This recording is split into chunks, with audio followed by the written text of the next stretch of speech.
Over 5,000 teachers vow to teach race indoctrination no matter what laws are passed. Seriously, time to clean house in the public schools. Can no school at all really be worse than what we're getting? I'm Dr. Duke, she's Katie, and this is the Dr. Duke Show.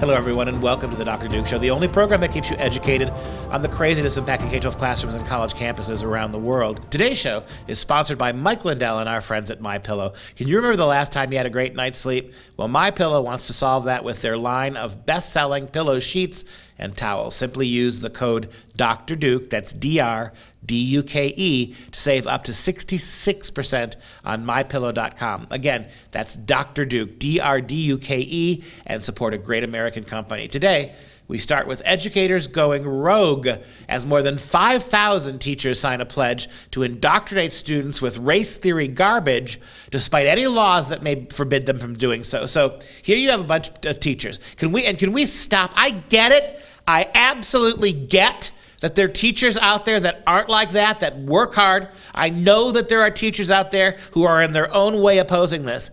But this blanket narrative that being a teacher indemnifies you from the consequence of your actions. You should be fired if you're one of these 5,000 teachers. If you're one of these 5,000 teachers, and I guarantee you there are thousands more, who are going to use their incredibly privileged place in the classroom to warp young minds in the name of race and class and gender, and you will brook no oversight, not from the law itself, then you should be fired, and you should be stripped of those lavish retirement plans that you have been accruing at the back of our real estate and property taxes. You should be let go. Ronald Reagan in the 1980s, he fired all those air traffic controllers who would not put their job protecting the skies over their immediate wants and needs. This is a much bigger problem than that. Well, these more than 5,000 teachers are signing on to the pledge that is part of the Zinn Education Project. If you see Howard Zinn, run away now. But the Zinn Education Project decided that they would put out this pledge. And here's what some of it states. Again, this is from the pledge.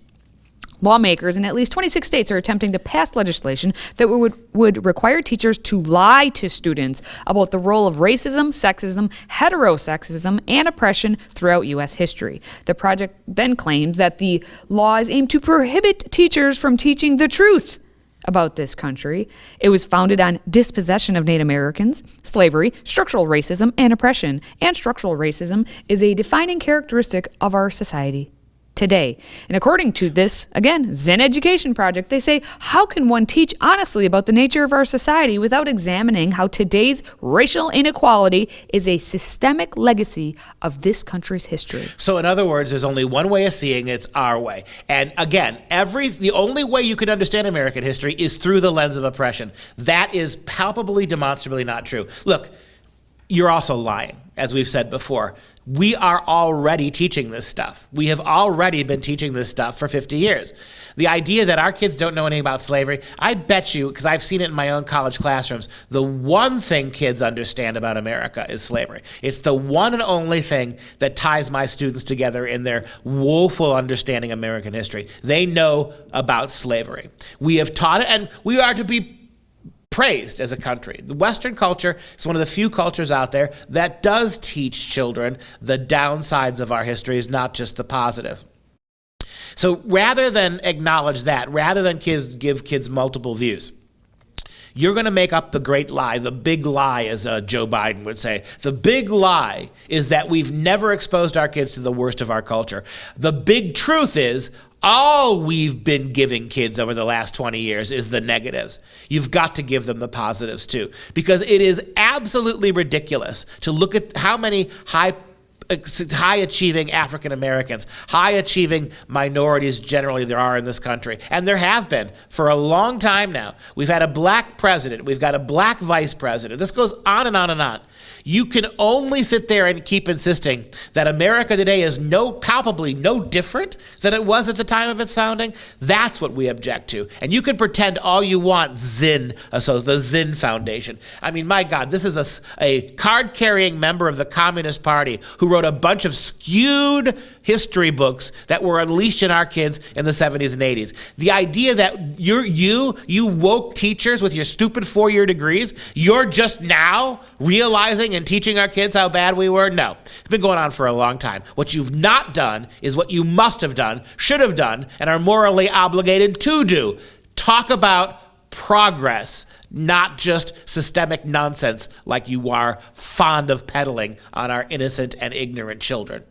But according to their pledge, from police violence to the prison system to the wealth gap to maternal mortality rates to housing to education and beyond, the major institutions and systems of our country are deeply infected with anti-blackness and its intersection with other forms of oppression. To not acknowledge this and help students understand the roots of U.S. racism is to deceive them, not educate them. This history helps students understand the roots of inequality today and gives them the tools to shape a just future.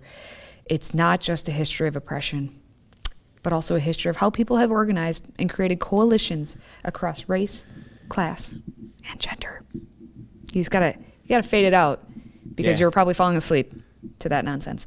But as they sign the pledge, at the end, we, the undersigned educators, refuse to lie to young people about U.S. history and current events, regardless of the law. But you are lying by creating a mono-narrative. I mean, these same teachers would look you in the eye and say, how diverse our cultural history is, how many different perspectives have come together to shape America, how broadly and diversely we as a country are from the very, don't let them tell you this was a white country. Okay, you see all that diversity, all of that difference, but you are incapable of acknowledging how all of that has melded and blended into something much bigger. That's the lie. You know, the reality is here for you teachers, you have failed at you hashtag one job. Your job was to teach our kids math and science and reading and writing. That's it. Hashtag one job. No one anywhere has hired you because of your social justice bona fides, nor were you ever groomed to become a public school teacher simply because you could carry on racial crusades. No.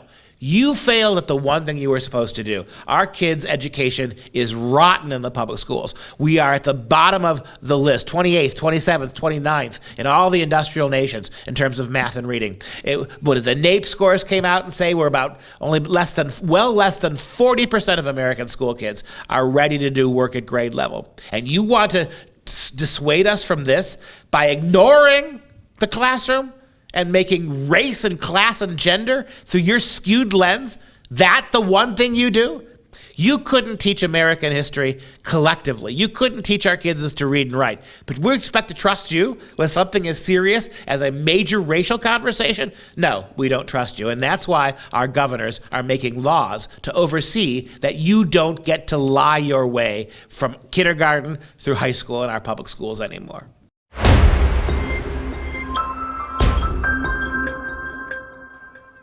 All right, before we move on, just a quick reminder that the best way to access our content is to download our Freedom Project Media app. Simply search Freedom Project in your app store, download the app, and then make sure you allow for notifications. Also, if you like listening to the audio podcast, we're available on Apple, Google, SoundCloud, and everywhere else.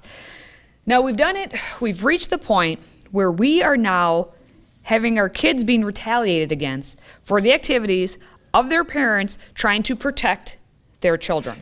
And you see, go back to the story we just did. This is the consequence. 5,000 teachers vow to teach critical race theory. And when you as a parent object, they're coming after you. These fake victims are actively, as this story shows, they are actually the victimizers. And so what's happening, even if you question, just like, hey, are you teaching 1619 Project? Well, that's enough to get your kids kicked out of school. In Ohio, we have a story of two mothers who are arguing that their children were expelled, and I guess expelled / not, they were denied re-enrollment. So it's a private school where you have to re-enroll, and they were denied that. Very So expensive basically, private that's school. like being expelled. So, and it's all because the moms, again, raised the question, what is it that you are teaching our kids?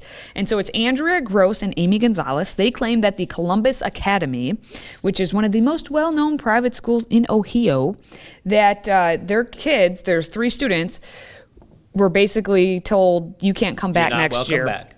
Yeah, and the thing is, one of the kids is a junior in high school and has only known Columbus Academy and now can't come back because mom dared to question anything. This is not a public school. This where your property taxes are confiscated at the end of an IRS gun. This is a swanky private high school. Tens and tens and tens of thousands to go to school there. 20 to 31. Tens and tens. You said tens and tens. Tens and tens. 10, 20, 30. $30,000 to attend this school. You're paying. And mom, look, as much as I admire you and as much as I understand what you're going through, at some point you got to realize, right? If you're paying them that kind of money and their response is, we're not going to even show you what you're teaching the kids, walk. Well, they kind of have to now because they don't have anywhere to go. But let's listen to what the moms have to say. This all started because we actually just wanted to come forward and have just an open dialogue of communication, and we just wanted to ask questions like, what is the curriculum? Are you teaching the 1619 project? Why did you double the diversity department but you have no learning specialists for our children 3 to 12 years old in the school? How do you get on the board of directors? Can I stop you there? They have 3 diversity administrators, but they have no learning specialist for your kids? Oh, they have more than that in the diversity department, but the diversity department specifically doubled this year while our kids 3 to 12 had no learning specialists in our lower school this year, correct. So it's a choice of where they're going to allocate their finances, and we believe that the way that they do it is in a discriminatory manner because they neglect our Latino population, they neglect our kids that learn differently. There are other minority groups in our school that feel like their voices are not heard or represented. There are kids that have just even religion at our school can be a problem at times for kids that observe Catholicism. That has been an issue. So it's a tribalization, and it's to separate so that we all start to try to tear each other down, which unfortunately, that is what's happened. Mom, you say it's how they chose to allocate their resources. Mom, they're your resources.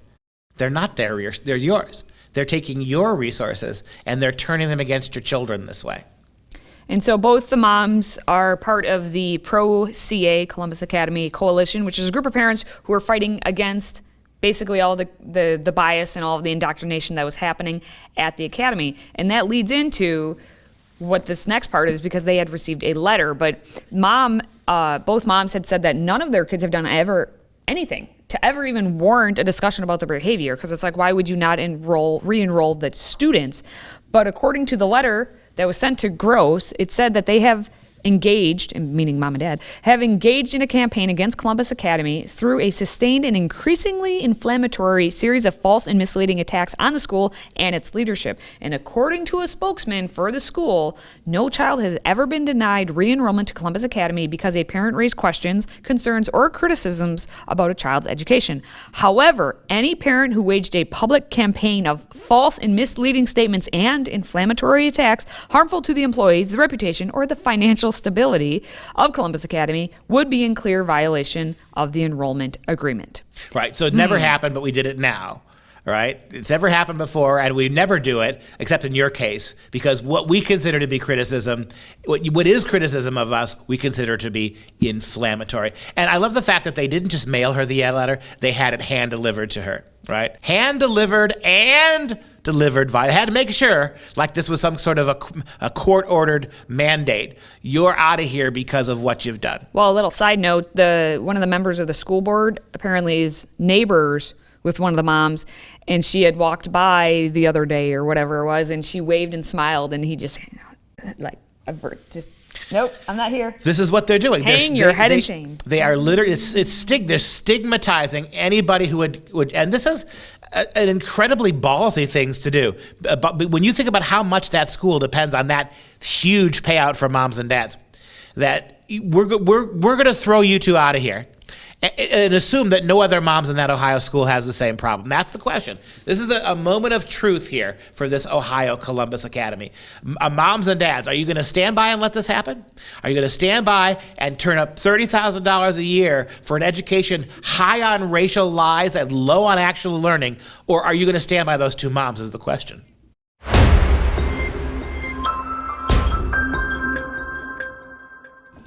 And as we always do, we have another story about Loudoun County, Virginia, where the interim superintendent of Loudoun County Public Schools decided, I'm going to spend some time going on a podcast where I'm going to be interviewed with ABC for the Perspective podcast. Perspective. And so he decided he was going to double down on the insanity that is critical race theory. Now, before we play the clip, for those of you who don't watch every day, Loudoun is, of course, the epicenter in Virginia of what's gone on with our public schools. It is a completely out of control place. It's ground zero for who's going to win, parents or radicalized educators. I mean, every day, almost every day of the week, every week for the last 2 months, 3 months, we've had stories about Loudoun. And now you got an interim superintendent there, as Katie just pointed out, and he's doubling down on this. And so the clip that Katie referenced is right here. Our students are not living in a colorblind society. Scott Ziegler is interim superintendent of the Loudoun County, Virginia School Board outside Washington, D.C. And here, too, race and justice in the schools have divided families, with social media threats actually triggering a criminal investigation. His view of this swirling controversy is simple. If I start making decisions based on what adults want or what adults need, I've missed the mark. You've got a group of parents who have gotten very angry about these efforts. They're accusing you of trying to impose an ideology on their children. That's not what we're about. I'm here to do the best that I can for students. My students are telling me that they're having racially charged incidents in our schools, and that tells me I need to do something about that. Did you hear what that clown show just said? If I start basing my decisions on what adults want, in this case, adult parents want, then I'm not doing my job. But you are willing to place your entire school racially on what so-called adult teachers want, who aren't the parents. So again, hypocrite, you are doing exactly what you say you're doing. Just call it what it is. It's not adults, because the so-called adults who run your diversity scam at those schools, you're standing by them. It's the adult parents who are you reject. Say it. Say which parents you are rejecting, that they don't matter. You're going to make, so you also, you at that one moment, you admitted that you are doing what you want with those children, regardless of what moms and dads, and you don't care.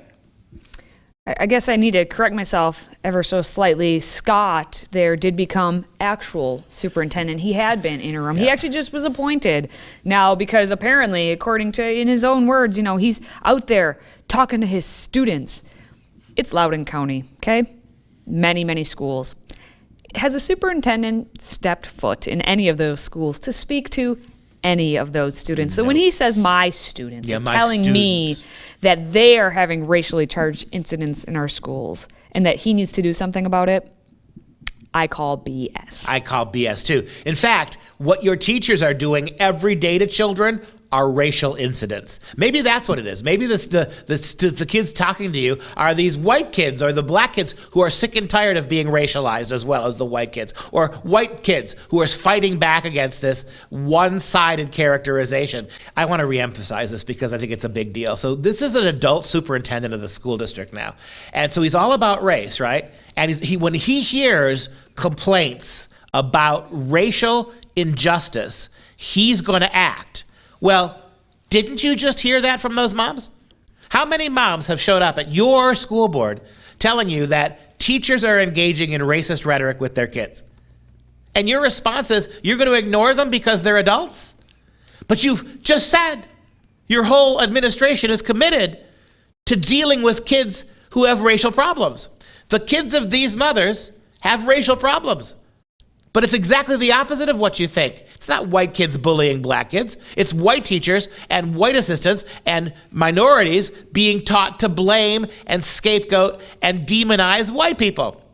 So do something about it. You just said that was your whole business, right? That's who you are, superintendent. You're the guy who's going to fix it. And you know how you fix it? Throw your diversity organization right out of that school and make it about learning again and not about foisting your racial guilt on children too young to be able to deal with it.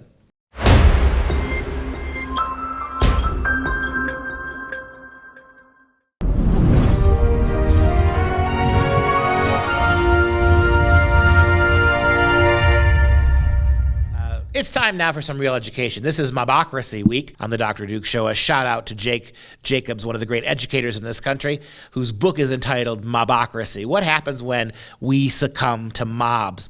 The Western culture is full of great writers, great thinkers, great minds who are condemning the mob. The mob, for a long time, we have recognized as the source of anarchy. But you look around the world today, and what do you get? You get a world completely steeped, in this country anyway, of small mobs demanding and engaging in acts of not just civil disobedience, but vandalism and arson and violence. These mobs will be the death of the country if we don't stand up to them. We always have in our past. It's not the mob that is the hero. It's he who stands against the mob that is the hero. Take a look at some quotes to support those facts.